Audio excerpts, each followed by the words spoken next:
Let's turn now to real questions about how to talk about this political violence and the concerns around graphic and violent images tied to Charlie Kirk's murder that kids of all ages may have seen in the past couple of days. During this morning's press conference, Utah Governor Spencer Cox said he was concerned about what people were exposed to already. We are not wired as human beings biologically, historically. We have not evolved in a way that we are capable of processing those types of violent imagery. This is not good for us. It is not good to consume. Social media is a cancer on our society right now. And I would encourage people to log off, turn off, touch grass, hug a family member, go out and do good in your community. Within hours of Kirk's death, videos of the shooting had been seen over 40 million times combined on TikTok, Instagram, and X. Parents and caregivers have been grappling with how to talk to their kids about all of this. We spoke today with some parents and teens about those concerns. Here's some of what they told us. I'm Mo Damtu. I am a high school senior from Portland, Oregon. I've got to see the video, the close-up video without any warning or anything. So it was the most horrifying thing I've ever seen in my life. The gunshot kind of came in, and just seeing the blood pour out was really horrifying. And yeah, I did not expect. I wasn't warned on the graphic nature of the video. So it was really surprising and really horrifying to see. We saw it from many different angles. It's very graphic and it's disturbing, even for me being almost 60 years old. It was just really hard to go online without seeing it. And I think I'm kind of desensitized to some things like that already, just because of how many times we read about things like school shootings and murders and stuff. My name's Keith Hansen. I live in Montana. I'm 59 years old.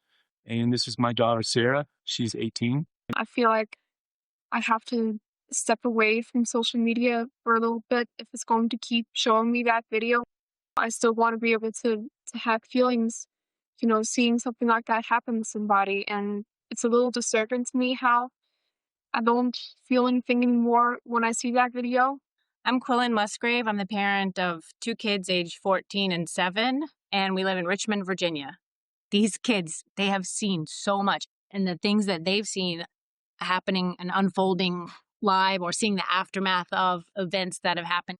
I don't know that this video, again, is the one thing that's triggering the most harm. I feel like it's a culmination of this over time. I'm Carla Spears. I'm the mom of a 17-year-old and 16-year-old here in Midland, Michigan. Definitely they feel fear. They worry that their own opinions will make them targets, even if it's just bullying among their peers. I know that it makes them hesitant to really share. As a parent, I feel worried about the world that my kids are getting ready to be adults in. They're thinking of college, thinking of jobs, and I do worry about them. To help get perspective on how to deal with this, we're joined now by Tori Cordiano, a clinical psychologist specializing in children and adolescents. Welcome back to the NewsHour. We're grateful to have you with us. Thank you for having me. So when children and teens are exposed to a graphic video like this, what's the first thing a parent should do in response? Well, assuming that your child or teenager has actually shared with you that they saw it, it gives you an opening to provide some validation for how they're feeling and some support. So you can start with checking in about how it felt to see that, what thoughts they had, how they're doing now, keeping in mind that most kids and teenagers don't want to spend too much time in that conversation. But what we're doing there is opening the door to let them know that this is a safe place to be talking about what they experienced. How would a parent know if a child has seen the video if that child doesn't bring it up directly?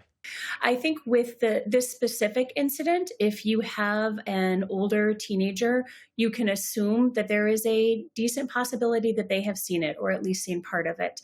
That's not going to be true for every teenager, but this spread very quickly and the images are very graphic.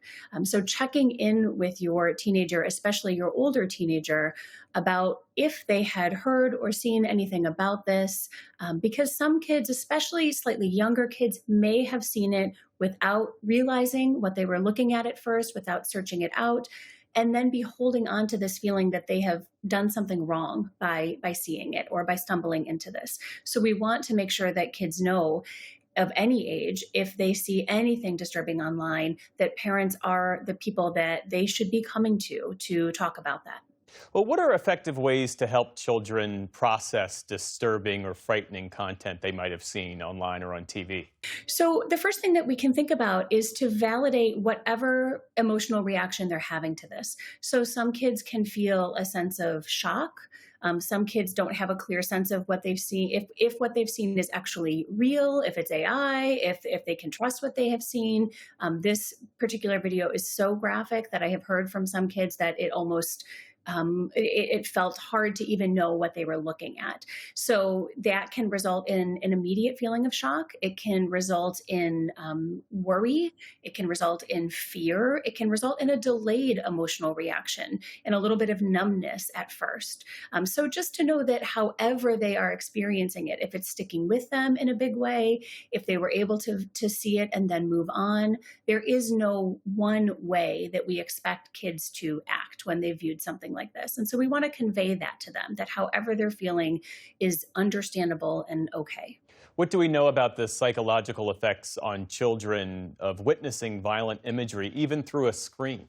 It's very difficult to talk about it in terms of one specific outcome. Kids are very different. It depends on their developmental stage. It depends on their age. It depends on how much of it they've taken in and their previous history with any sort of trauma, violence, anxiety, things like that can make it harder for them to experience that.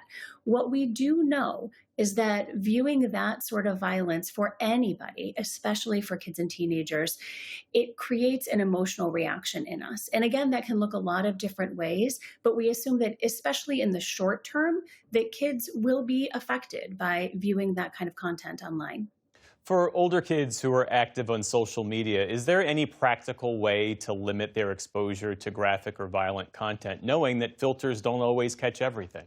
Yeah, I think honest conversations with kids about, that they may not always be able to predict when a video like this will come up in their feed or when somebody tips their phone toward them and tells them to take a look at this thing that they're viewing. So they can't always keep themselves protected from that. That's important to say because sometimes kids can feel a sense of guilt or responsibility for having seen this, even if they hadn't meant to. Beyond that, checking in with kids about how they're feeling afterward can give them good guidance about how to move forward. So for example, if they had a strong reaction to this, reminding them that not seeking this out more, not taking in more of this content, although they may feel a curiosity or some desire to do so, that we know that them taking steps to limit it, and that might mean taking breaks from their app, it might mean blocking certain sites or certain places where this can come up, and turning more to conversations that they can have in real time. That can be with parents, it can be with their friends. I know this is happening in a lot of classrooms and high schools this week, where we're creating space for actual conversation about what has happened.